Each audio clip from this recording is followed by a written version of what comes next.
ब्रह्ममुरारिसुरार्चितलिङ्गं निर्मलभासितशोभितलिङ्गम्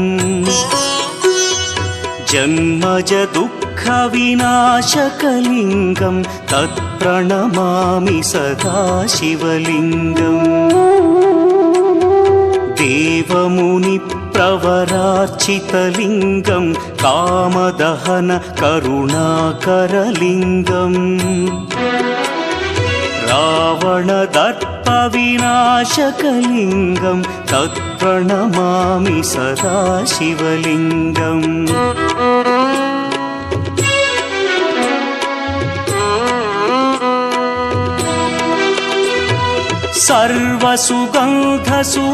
सर्वसुगन्धसुलेपितलिङ्गं बुद्धिविवर्धनकारणलिङ्गं सिद्धसुरासुरवन्द्यं